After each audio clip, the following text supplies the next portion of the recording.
Hürmetli vatandaşlarım, bir gün keçip kaldık. Apo kılışınlarını sorayım. Bugün sözleydiği leksiyalarımızı başlayımız. Leksiya dese de gacırız. Washington'dan sözleyimiz. Biz ötken katımda Çavuşan meselesi doğrusu sözleyenedik. Bugünkü temilanın hammisi yine Çavuşan meselesi buludu.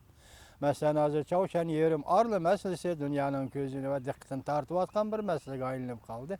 Endi bu mesele kandak davamlaşıdı. Biz vatandaşlarımızga bunu jarayanını leksiya arqılıq sözlep berimiz. Bugünkü leksiyamiz Kim Jong-un alaqzadı bulup ketdi.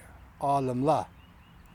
Çavuşanның raketalары Beijing'e qarap uçudu, dedi mavzulu xabar 4 ayının 10 günü Jungo'ga nazarı torbeti e'lon qilin. Xabar mundaq başlan. Amerika Qo'shma Shtatlarining prezidenti Trump bilan Jungo'ning raisi Xi Jinping bilan bo'lgan suhbat oxirlashgandan keyin ikki davlat rahbarlari o'xshashda g'alaba qildik dedi. Lekin Çavuşanның rahbari Kim Jong-unning ko'ngli bearam bo'ldi. Olimlar maqola yozib mundaq ko'rsatdi. Kim Jong-unning raketalari Beijing'e qarab uchadi. İki qirg'oq masalasini maxsus tadqiq qiladigan Tayvan Pedagog Universitetining siyosiy fanlar mutaxassisi Pan Shiping maqola yozib mundaq ko'rsatdi.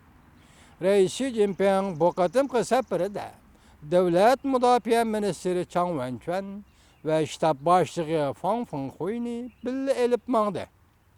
Bu orqali Amerika bilan Koreyaning Kim Jong-unni yo'qotish planini Amerikada muhokama qiladiganligidan bishorat berdi. Lekin Kim Jong-un Jungo Amerika birlashib Çavuşanga hujum qiladi deb hisoblab, Jungo Amerika bilan Koreyaning Çavuşanga hujum qilishiga sukut qiladi deb qaraganlikdan Çavuşanning rahbari Kim Jong-unning raketasi Seoul yoki Tokyoga emas, Beijing qarab uchadi deb ko'rsatdi. Mutaxassis Fan Shiping mundaq ko'rsatdi. Reis Xi Jinping Amerika Kim Jong-unni yo'qotadigan bo'lsa, qo'llashi kerak. Çünkü Çavuşan Jungo'nun yükü ve Jungo'ga tahdit bulup kaldı. Növbeti Jungo'nun rehberlik katılımında Çavuşan doğrusu da ihtilaf payda oldu. Lekin Çavuşan vaqtincha Jungo'nu yana qaht soqti qilavatıdır. Koreya Birleşme Devletleri'ne haber qilib mundaq ko'rsatdi. Muxbirlarni kutib olish yig'inida Amerika Qo'shma Shtatlarining davlat ishlar kotibi Rakesh Tillerson yana prezident Trump bilan reis Xi Jinping birdak Çavuşanning yadro qurollarini taraqqiy qildirish intayin xatarlik vaziyatga yetib keldi deb hisobladi deb ko'rsatdi. Balki ikki taraf hamkorlashib Çavuşanning yadro qarniyatini cheklashimiz kerak. Devlet İşler Katibi Tillerson yana mundaq ko'rsatdi. Jungo Amerika birlikte Çavuşanning yadro qarniyatini cheklashimiz, tirishchanlik ko'rsatishimiz kerak.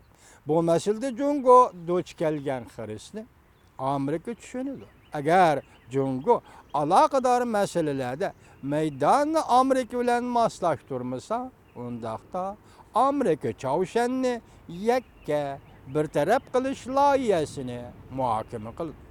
Növbette Amerika Çavuşanga yakka harakat qo'llanishning tadbirlariga tayyorlanib bo'ldi deb ko'rsatdi Amerika Qo'shma Shtatlarining davlat ishlar kotibi Rakesh Tillerson.